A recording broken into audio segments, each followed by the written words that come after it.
beautiful people? Happy Thursday.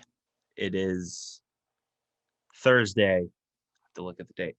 Thursday, March 11th, 2021. What a beautiful day. The weather's been beautiful. Everyone should be feeling good. At least I am, personally. Um, Life is good. Today actually is the 1 year anniversary from my last live show that I worked. I was on the road right when COVID hit. So in the middle of a tour with the Catastrophe Boys, and the whole thing got canceled 2 shows in because of COVID, and that's the last time I did that. So, but here I am. We're back better than ever.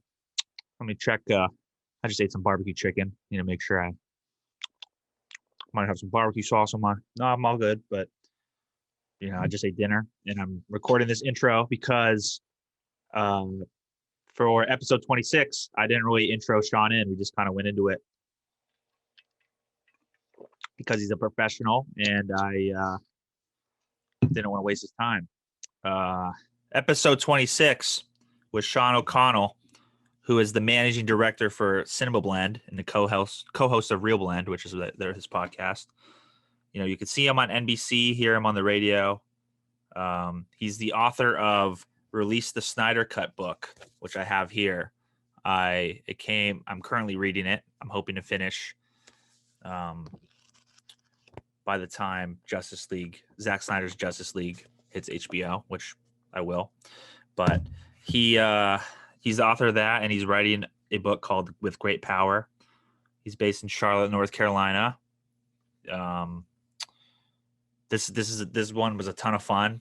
I obviously brought him on because I wanted to promote his book, and we got to talk about that, and we also got to talk about a lot of nerdy shit, just like DC and what the Snyder Cut is gonna entail, and we talked a little LaMelo Ball too, just because I'm like, what's the buzz going on out there with LaMelo? Because LaMelo is my favorite player, so I had to ask him, and he was all about it. He's a big NBA fan, which is cool, but I had a ton of fun with this one, and I hope you'll enjoy it just as I did. This feels like a great book. But anyways, Zack Snyder resigned from the Justice League project halfway through production. His daughter, one of his daughters, Autumn, committed suicide, and he was just too tired of fighting with the studio and resigned from the project. He directed the prequels to it, Man of Steel, which is a Superman based movie, and then Batman v Superman. And when I'm reading this book, due to the response of part of it was due to the reception from Batman v Superman from the critics, and that it didn't pull $1 billion at the box office, Warner Brothers started to panic a little bit, and we were like, they wanted the Justice League movie to be 2 hours long, and just all these, like, we got to be like the event, Marvel, just instead of, making a great movie. And, Zack, he had a family tragedy, and he just was done. He didn't have the energy to fight with the studio. So, but with streaming services, and this is what we talk about on episode 2, like HBO Max, it was the perfect opportunity and platform to be able to release his version and vision of the movie, because for those that don't know, a director's cut of a movie, like when you first shoot it, it's normally like 4 or 5 hours long. And so he has a HBO Max or AT&T, whoever, they gave Zack a budget of like $70 million to finish the CGI on it. And it comes out next Thursday, and I could not be more, I'm so excited to watch it. Because the first one was just so awful. Like with Superman, they had to CGI off his mustache, just like I had to CGI off my barbecue sauce for my dinner. Just kidding. But yeah, it just was a joke, and people from Warner Brothers have admitted too, like, dude, like, yeah, we kind of knew that the movie we were putting in theaters was trash. And the Justice League, they're such iconic comic book characters. You have Superman, Wonder Woman, Aquaman, Cyborg, The Flash, Batman. Like, this is going to be awesome. I I can't wait, to get into the episode here. So without further ado, please welcome Shawn O'Connell to the RPD show. Well, thanks, Shawn, for joining me on the RPD show. I really appreciate it. Absolutely. Good to be here. Thank you. I mean, it's kind of surreal because like I'm a big fan of like the videos that you do, and it's just cool to kind of get to talk to you because I mean, I don't know. It's like I don't know how to explain it. It's kind of surreal because it's like I watch your guys' content and then it's like we're actually doing this. So you recognize my background. Yeah. Yep. Yeah. So well, that's cool. I mean, listen, I'm always happy to talk about DC stuff, comic stuff. That's my bread and butter. So absolutely. Before we get into all that, I have a couple different questions you might not expect here, but okay. So you're from you reside in Charlotte. I'm a big basketball fan. What's the buzz right now like with LaMelo Ball in Charlotte? Through the roof. We are all in on him. He is an incredible talent, and it's bizarre because going back even just 2 seasons, we were dying to lose Kemba Walker, who was the face of the franchise and just so important to Charlotte as a market. And I thought we'd be horrible for a long period of time, and yet I think that the team makeup right now with the talent that we have on it is the most competitive we've been in a really long time. And this kid's 19. Like, I have a 17-year-old son, and we always joke like, he's only 2 years older than you. Look what he's doing. What's the matter with you? But he's unbelievable. He's so much fun to watch. In fact, they play the Timberwolves tonight when we record, and I can't wait to watch it because it's the last game we're going to get of him before the break. And I'm glad that he made Rising Stars. So we're a huge NBA family. We love Tar Heel basketball. And so you're talking to the right guy. Awesome. I love to hear it because I mean, he's probably my favorite player right now, just because he's fun to watch, and I'm a Lakers fan, so like I'm rooting for the Hornets. I'm kind of so. Thank you very much. Thank you. It's nice to have relevant basketball in the market because it's been a long time. Absolutely. So comic book movies are kind of your thing. I'm a big fan of them. I guess for anyone listening out there, I guess kind of give like a quick origin story, I guess, about yourself, just like because I read that you have been doing journalism in the film industry since like 1999. Is that correct? Yeah, that's basically when I got started. I think I wrote a couple of places before that for free, back when the web was sort of kicking off. Sites were grabbing free labor as much as they could, and you took these gigs to get clips essentially and build yourself back up. But I've been full-time writing for it, paid full-time writing for it since 1999, and have been lucky enough to just sort of grow as the idea of online film journalism has grown, and followed it to a lot of different places. And it was, you watched the print side of it struggle, and you watched more and more people find different ways to express themselves online. And it's evolved to become podcasts now, and even the video components of it too. People are sort of figuring out ways to make it is very accessible for everybody. So I've been involved in writing about film and covering the film industry for the better part of 20 years. The comic book aspect of it is just, it's something that was always interesting to me. I always read comics as a kid growing up. I was a Marvel kid who collected a ton of Marvel titles. I read every Spider-Man title coming out under the sun. I was a big X-Men fan. Read a lot of DC as well too, but mostly collected Marvel stuff. And I can't believe almost right now that my two loves have evolved to become as big in the industry as they are now. It feels like everything is cyclical, and you go through phases where like Westerns were huge back in the day, and 70s crime thrillers, and the 80s were their own sort of unique genre. Comic book movies have been, producing for the past 20 years and don't show any signs of slowing down. And so I just feel like I've been covering this industry at a time when my skill set and my knowledge has been the most applicable. And it's I'm very lucky. That's awesome. It's kind of funny though how like life works out that way, and true. I love that. So, well, congratulations on the new book. I got my copy. Nice. In the middle. My goal is that read it, before this, but I got it 2 days ago, and I'm not that fast of a reader, so That's okay. It's a good primer, I think, for the Snyder Cut, which is coming on the 18th. So you have a little bit more time. yeah, that's I'm excited about that. I'm sure as you are, but let's get into the new book that you just released. What inspired like the idea? I mean, just was it? Yeah, I'm just so curious. It's So much. Really, I've never seen anything like this before in the 20 years of doing this.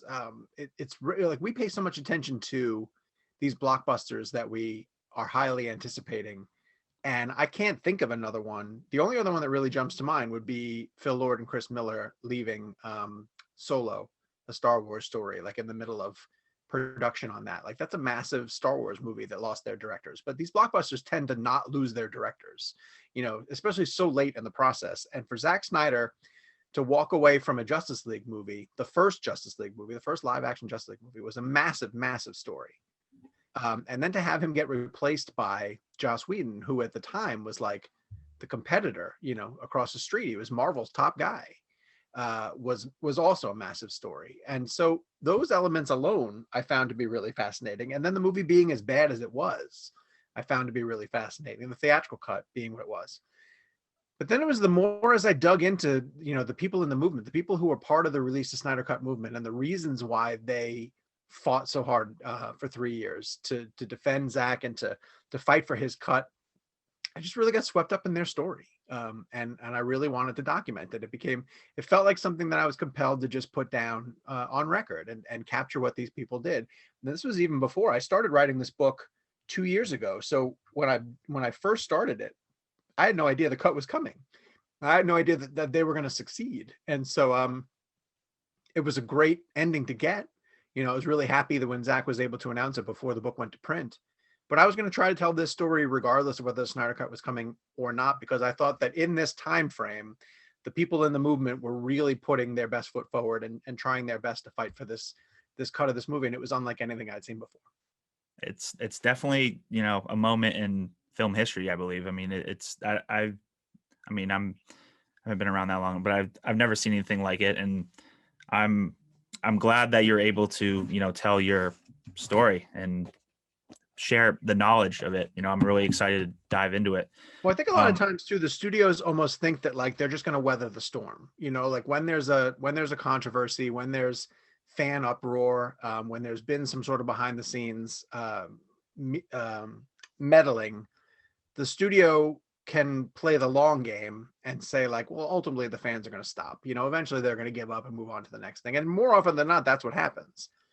But that wasn't happening with the Snyder Cut movement. They hijacked everything that Warner Brothers tried to do. And a big part of that is I think that Zack was encouraging them. Like you'll hear these other directors who will almost say to their fans through traditional media channels, like, thank you for everything you're trying to do, but you guys don't have to do this. And Zack did the opposite. Zack said, no, keep fighting. I have a better version than the one you got. And if you keep fighting for it, I'll be here to back you up. So I found that to be really compelling also. Absolutely. I just the fan. I mean, they wouldn't be here without the fans. I mean, I think what was it? It was Comic-Con, or like when the billboards and all that started happening, and then it was the most talked about thing at the panel that wasn't a thing. Right. And there was an element too of the Snyder Cut where like the fandom always kind of believed that like this is the moment that they're going to announce it, and it was a little bit Lucy pulling the football away from Charlie Brown. They would get their hopes up and it would almost motivate them even more, and so that even in the time when Zack finally announced it during that Man of Steel stream that he did, I myself, and I think a lot of other people felt this way too, you almost couldn't believe it when he announced it, because there were so many other times when you were like, this is going to be it, he's finally going to announce it. And then when he did it, it was unbelievable. But that Comic-Con panel in 2019, the way that they took over downtown San Diego, and then a couple months after that, during New York Comic-Con, they bought the Times Square billboard. And those are the two elements. Those were the two times when, right around that time, that's when I basically committed myself, when I was like, okay, I'm going to figure out who these guys are, because the Times Square billboard to me was unbelievable. I wouldn't even know where to begin to buy a Times Square billboard. And when you're telling me that a fan base is getting together and doing this, a fandom, is united enough to pull it off, I thought I gotta figure out what their story is, and I gotta try to tell it. And I'm glad you're telling it. It's something that needs to be told. I mean, and for the record, putting up a billboard in Times Square is not cheap. Yeah. But then, of course, the every time that they raised money to do something like that, the fact that they would do the equal amount of money and donate it to AFSP was also, I thought, tremendous. Like the emotional component of them raising money and funds to keep the American Foundation for Suicide Prevention going, and the fact that they've topped over $500,000 to this date makes that fan base stand apart from others. Makes it different from the Star Wars fan base that gets upset about stuff, or the I'm trying to think of another comparable. It's Star Wars and DC. Marvel has their element, I guess, but I just don't think if it were any other director, there are a few other directors I think would have as passionate a fan base, but the fact that Zack has such a dedicated, diehard, passionate fan base is a big reason why I think this movement still, kept going and succeeded to the point that they did. Definitely. I don't know if there's really any other directors out there that have this type of fan base. I mean, there's obviously rumblings with the David Ayer cut of Suicide Squad, but it's just, I'm not like, it doesn't feel quite have the same momentum. Maybe it will pick up after, time tells itself, but I think you're absolutely right. It's an element of those characters too, like Batman, Superman, Wonder Woman, The Flash, Aquaman, all of them together on the big screen in live action for the first time is not like Harley is Harley, but then like Captain Boomerang and Deadshot, like they're secondary characters. There isn't that mainstream draw of, I want to see Ben Affleck's Batman again, opposite Gal Gadot's Wonder Woman. Like that's a huge momentum push. So I can understand it from that perspective too. Absolutely. What was my is the Release the Snyder Cut book? Is this your first book that you've published? Because like I'm really impressed with just like the quality of everything. Like it is. I've never gone down this route before. I never actually thought that I would have a book to like have a topic that would be compelling enough for me to try to write a book. One of the hardest parts about the book is selling it. Like you can come up with an idea or a concept, but and you could wholeheartedly believe in it, but it took me months to find a publisher who was willing to back it. And then there was the element of, after they sort of greenlit it and told me to go ahead and write it, trying to write the story as it was still unfolding. I've said this, that it almost felt like you were writing a breaking news story, in real time sort of thing, but still trying to meet the deadlines of a publisher. And so all credit to the publisher for the book looking as good as it does. A friend of mine was talking about like just the weight and the consistency of it. Like I love holding it in my hands. I really do. I kind of carry it around with me everywhere I go. And I know that that's really self-serving, but it's really cool. It's really cool. Well, I can't say congratulations enough. I mean, it's a huge feat, and I just think it's so cool that, like, truthfully, I ordered it on Amazon, and I saw it wasn't coming until the 26th. So I looked up on Barnes and Noble, and my local Barnes and Nobles had it, and then so I canceled the Amazon and went and got it. Oh, that's great.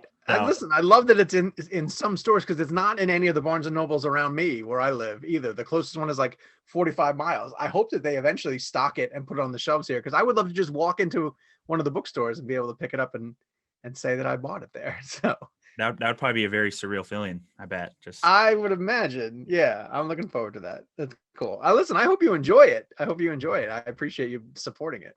Absolutely. I mean, I as soon as you were down to come on the show, I was like, okay, I need to get this. Like, I have to support one way or another, and I just want to read the story, obviously. But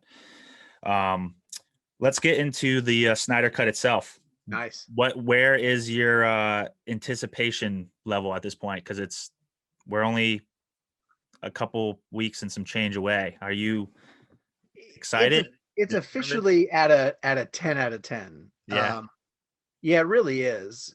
We just recorded an episode of my own podcast, and we were talking about the Snyder Cut, and I was trying to explain to my co-hosts how different it's going to be. Like, even though you've seen the beats of the story almost play out in the theatrical version, just the amount of character building that can be done in a 4-hour cut, but also just even if Zach had got his theatrical cut back in 2017 down to about 2.5 hours, you'd be getting an overwhelming amount of stuff that we didn't see before. And then you add an additional 90 minutes to that as well, too. Like, I can't, as we get closer to it, I can't wrap my brain around the sheer amount of stuff that we are getting ready to see. Like, it's going to be extremely mind blowing. And yes, we've seen some trailers. Yes, we've seen, a couple of things sort of cut together, but we haven't seen it. We haven't scratched the surface of the amount of things I think he's getting ready to show. And I'm so psyched to just dig into it. Me too, man. It's gonna be an awesome day for sure. And What as would much you? as I want to see it theatrically, as much as I think it deserves to be seen on the big screen, like, think about the fact that over the course of a day, you could theoretically watch it like 3 times in a row, back to back. Like, as soon as it's over, you could just restart it. Like, that's the beauty of these streaming services, is that once the content's there and it's yours, and you can just watch it as much as you want. And I know I love going to the theater, but I think it's gonna be really nice to be able to watch it and like watch it at your own pace and Yep, even just be able to rerun it multiple times. So absolutely. what would you say is your most anticipated, like, I mean, it's hard. I mean, there's a 4-hour movie. There's so many things that are happen, but like, what are you looking forward to the most that you may think may happen? Yeah, Uh, no, that's actually pretty easy. Because I love Flash. I love Flash. He's one of my favorite. He's probably my most favorite DC character. And I think that there are going to be elements that we see in the Snyder Cut where he's going to get his due. I thought he was completely mishandled in theatrical cut. They just used him for comic relief, and there are these hints throughout Zach's marketing that he's going to be able to go into the Speed Force and manipulate time somehow. And I can't wait to see how that plays out. Like, I'm dying to see. One of my favorite scenes in BVS is him coming through and communicating with Bruce in the cave, and just hinting at his ability to time travel. And now you're going to get a version of Ezra who hasn't been, or Barry Allen, who hasn't been Flash for a very long period of time, is going to be, I think, starting to understand the impact of his power. And I can't wait to see how Zach treats that. I think it's going to be fantastic.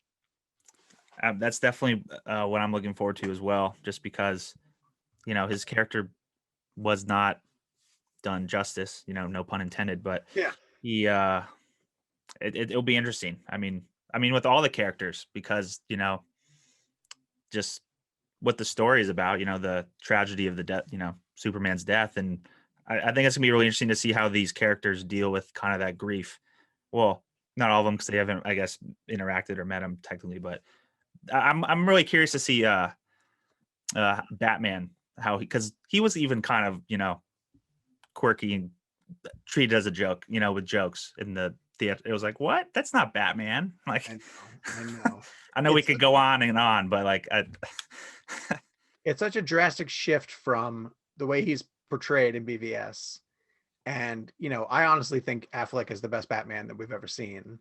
And I think BVS is a better Batman movie than it is a Superman movie. And I think, people can sort of debate that. But being able to see his portrayal in a full 4-hour cut is going to be phenomenal. I mean, I can't wait. I can't wait. We're so close. we're very close. I mean, I've seen. Well, March is going to be a very exciting month, just with the Snyder Cut, and then the Falcon and Winter Soldier, Godzilla versus Kong. It's a great day to be a film fan for sure. WandaVision finale. I'm excited. I'm so excited. Yeah, it's gonna be a good one. Yeah. Do you have any bold predictions for the finale, or are you just gonna enjoy it for what it is? I mean, I feel like I've made a lot of predictions for that show that just haven't come true. Because we're all focusing on the little Easter egg things that are hinted out there Right. about the engineer and these little bits, these little things that are name dropped. I still am convinced that not to get off Snyder Cut for a minute, Yeah. but Wanda expanding the hex and pulling more people into it in order to retrieve Vision's body is a very intentional, and that's a massive move.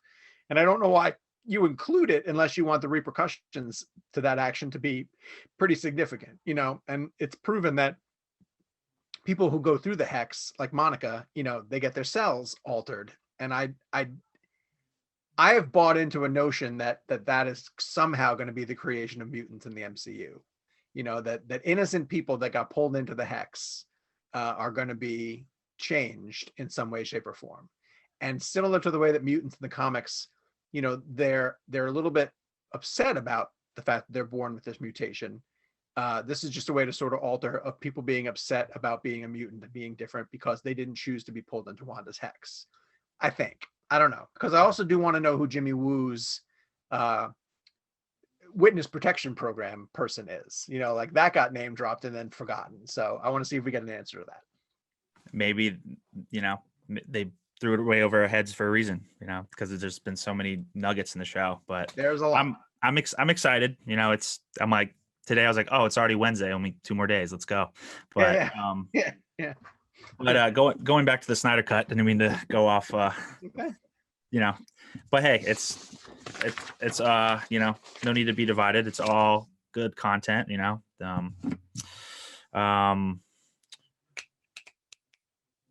What was I going to ask next? Okay, I kind of lost my train of thought. It's been a long day. So in journalism, what would you say, like the writing this book and releasing this book, would that be one of your favorite moments that you've had like in your career so far? Or has there been any other moments that like you remember where it was like, wow, that I'm going to remember that for the rest of my life? I mean, a few, yeah. I've been lucky enough to have a few. Being able to go to a set is pretty crazy. For someone who just loves film as much as I do and loves the process, like being able to go to any set is unbelievable, and to watch people film. It's very fun to watch on a set. You watch people film a scene, and then, months later, a year later, when you go and see the movie itself, to see it realized on the big screen and to know that, like, oh my God, I was in the warehouse where that happened, or I was in whatever studio space where this was being shot. And then you see it perfected on the big screen is mind blowing. And I've been able to go to, we went to the Justice League set back in 2016 and got to interview Zach and Debbie on the set of that movie. And so to go through the costume department for that with Michael Wilkinson and show his developments for Flash and Aquaman and Batman and Wonder Woman, which is amazing. And I've been to a ton of Marvel sets and been really, really lucky for stuff like that. But putting the book out was Monday when the book dropped is a day that I will never, ever, ever forget, because I literally heard from people who were just sharing photos of them receiving it from all over the world. And part of that is Zach's influence. Like, his film fan base is global, and it's amazing how much his films mean to so many people in all corners of the globe, and how these DC characters are so important to them. So they bought this book because they wanted to read about it, and it's the power of that fandom. And so I was getting messages from Mexico and Spain and Germany and Sweden, and I would never dream that that's even possible. Like, I would never dream that that's possible. So I'll never forget that. Like, that was an incredible, incredible day. That's amazing. I'm so happy for you. I mean, I'm going to say it again. Congratulations. Thanks, man. Thank you so much. Yeah. The whole ride has been insane. The whole ride has really been insane. First time author is not supposed to connect this way. Maybe they do. But I think it's a struggle, and it's been a struggle. Believe me, it's been a lot of work, but the way that this is lined up and the way that this book is coming out, 17 days before the actual Snyder Cut gets announced and released, it's mind blowing to me. I'll never accept that this happened, that this happened this way. It's just too weird. It's too weird. I mean, perfect timing. Was the March 1st release date always what you had in mind? Or no, I take that back, because you said that you were going to release the book regardless if the cut was going to Yeah. come out. So Well, and it was supposed to be February 15th, and then really COVID slowed a lot of things down. All industries obviously stopped, but the book industry in particular, with its shipping and its production, that pushed everything back. But we were going to come out in first quarter of 2021 regardless. We knew that much with the book. And then we were waiting to sort of find out when HBO Max was going to announce it, because if you remember, they waited a long time to announce the release date for the movie. And I thought the movie could have been a summer release. I thought maybe it could have even been like the fall, maybe like a November release, to really drum up expectation. So when they said it was going to be March as well too, that was all just a happy accident. Just a happy accident. And I really can't believe it. I can't believe it. timing, things just work out sometimes, that's Meant to be. it's amazing. The story needs to be told. Yes, it does.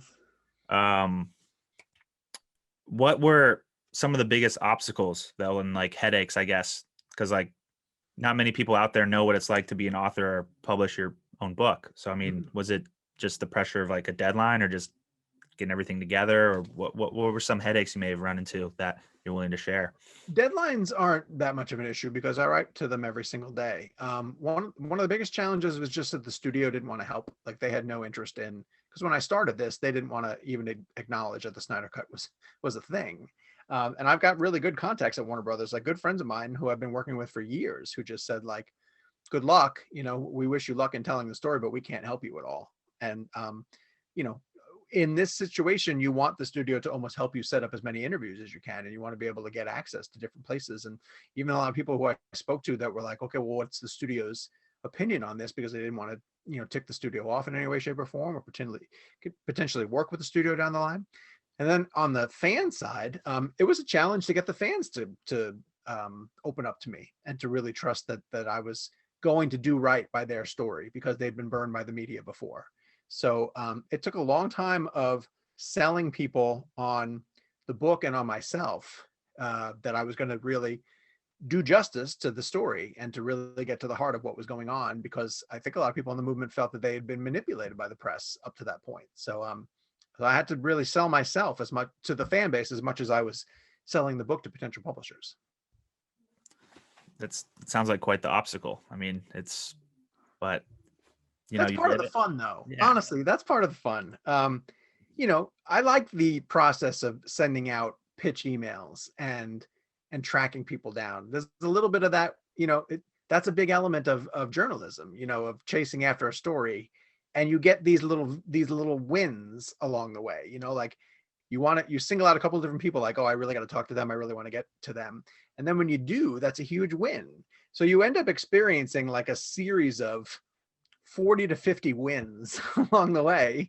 And then at the end of it, you have a book you can hold in your hand.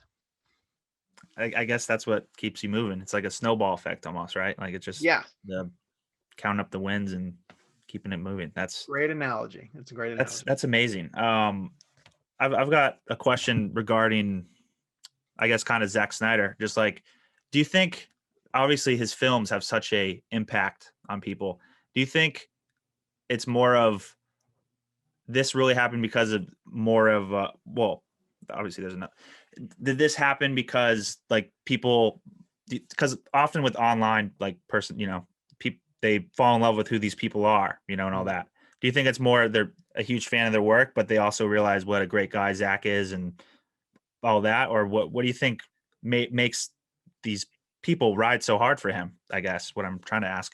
That's a huge component of it. Yeah. It's just that he is so upfront and transparent and connects with his fans.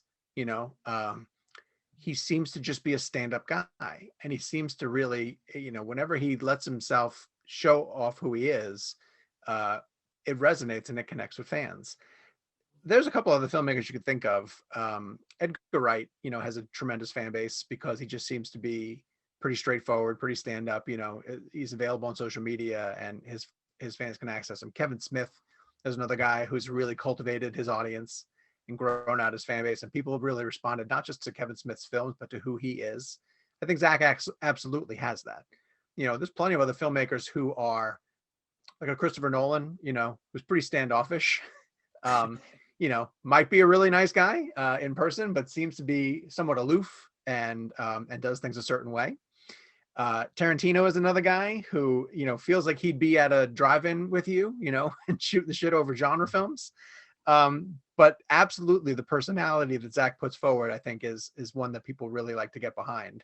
And, I've made this argument that if the other film that got caught in the crosshairs of Warner Brothers trying to switch franchises midstream was like Shazam, like I think David Sandberg's a really nice guy, but I don't think you'd have a ride or die fan base, to see the Sandberg cut of Shazam, with all due respect to him. Right. It's just who Zack is. And it's the fact that his fan base is as passionate and super into his material, that led to this movement. That's why when I get asked a lot, like, is this going to change the way things happen in the industry from here on out? Like, no, I don't think it's going to, because I just think there's so many factors that have to be in play to see this type of story get replicated. And one of those things is, the director has to have as passionate a fan base as Snyder does. And I don't think that there are that many directors that have that. So I think that feeds into a lot of why this happened. Definitely. It definitely played a huge role. And back to timing, I mean, with the rollout of HBO Max, it made more sense than ever, it seemed like.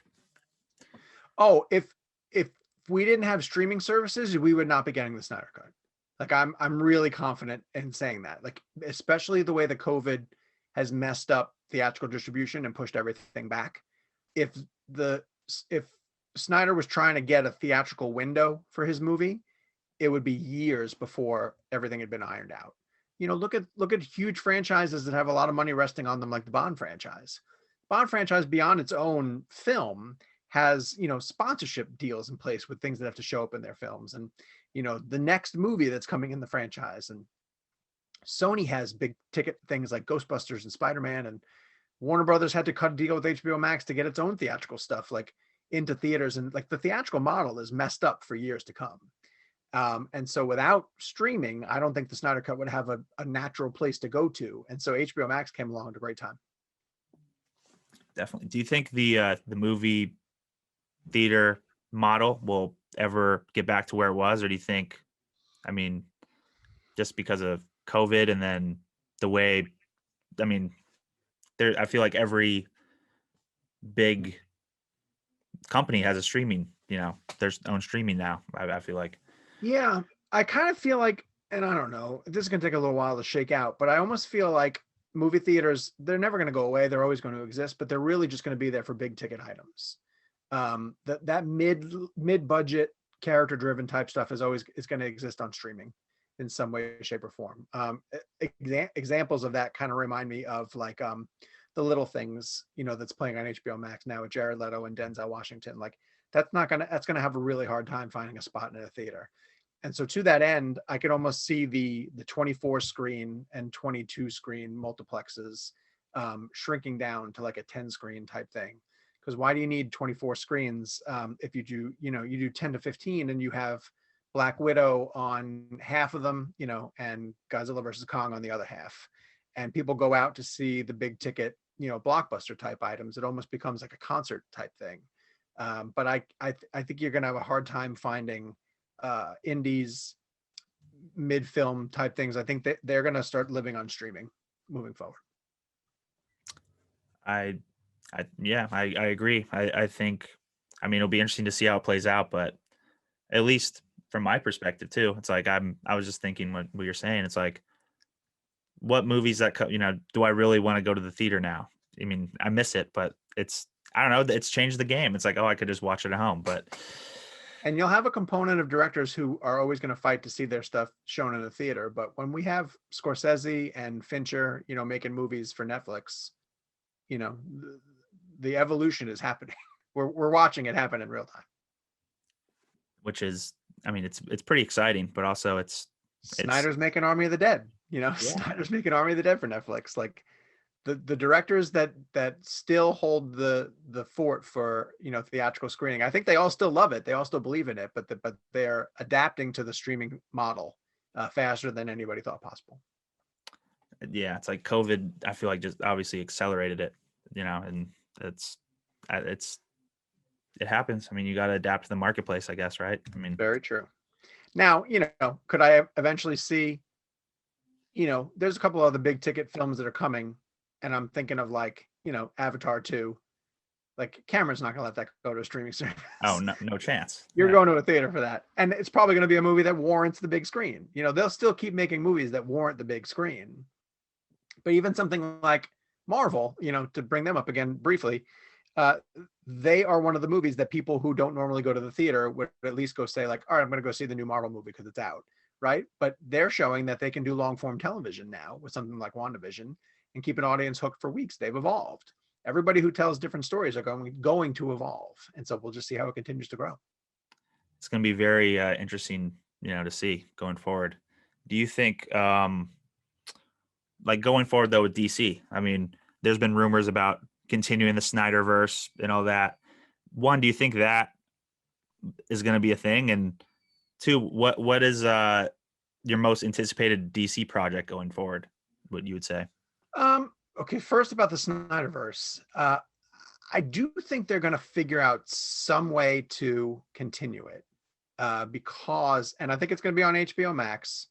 And I just don't think that they would invest $70 million in a one-time, hey, finish this off, to be the cul-de-sac that it was called in the I believe it was the New York Times. I don't know what they're going to do with it next. I don't know if it's the Ben Affleck continuation, for the story that he wanted to tell. For a while, I thought maybe it was going to be another Superman story, but the fact that they're rebooting Superman over in the DCEU kind of thing is a little bit puzzling. It's weird because DC has almost set itself up now where they can do anything that they want to do, and it doesn't have to be connected anymore. They can do a Joaquin Phoenix Joker or a James Gunn Suicide Squad, and they don't have to have continuity. And I think that that's exciting because, then if someone comes to you with a really good idea, you can greenlight it and say, yeah, go make that. And you don't have to worry too much about how it works in universe. So for that reason, two of the projects that I'm most anticipating is Matt Reeves' Batman. Like, I think Matt Reeves is a genius filmmaker. And, I don't know if I love Pattinson in the role yet. I'm willing to give him a shot, but it looks like Seven to me. And I freaking love Seven. So if you're telling me they made Seven with, Jeffrey Wright and Robert Pattinson, and it's a Batman movie, great. I'm in. That sounds amazing. And then I want to see Andy Muschietti's Flash, because if it's going to do the multiverse and if it's going to be a version of Flashpoint where Michael Keaton's Batman comes back, that sounds nuts. And yeah, I'm in. That sounds great. Do that. So we'll see. But I think the future is pretty bright for DC because they're not trying to force everything into a shared universe. So let Snyder do some stuff on HBO Max if he wants to, and let Matt Reeves do a Batman movie, and let The Rock play Black Adam, and don't make everything have to connect. Just make good stories, make good movies, and people keep coming back. Exactly. I think they've seemed to found their formula, and I'm looking forward to seeing where it goes. Really, I mean, I'm really excited for the Suicide Squad just because I think James Gunn is just a terrific filmmaker, and it seems like he has a unique approach to that. But yeah, I mean, I'm really excited for all of them. I mean, I think it's a great time to be alive to be a DC fan. So, a comic book fan in general. Yeah, there's just so many good stories being told right now, and the fact that anybody would argue that they don't need one or the other is crazy to me. Like, just embrace it, love it all. That's what I'm about. You can like them both. You can like Star Wars too. Like it's all no need for the toxicity and the hatred. There's room at the table for everybody. Yeah, it's exactly. Yeah. Well, those are really all the questions I had for you, but I really do appreciate your time, Shawn. It was really cool to do this, and I'm glad that if I hope people listening check out the book, the Release the Snyder Cut, the crazy true story behind the fight that saved Zack Snyder's Justice League by Shawn O'Connell himself. Go check that out. It's on Amazon and other stores. Barnes and Noble, apparently. Barnes and Noble, yep. That's where I got mine. It might be at your local one, but that's awesome, man. Thank you so much for your time. I really appreciate it. Really great questions, and please let me know what you think of the book when you got through it. Absolutely. Now I will definitely be in touch, and thanks again. No problem. Talk to you soon. All right. See you.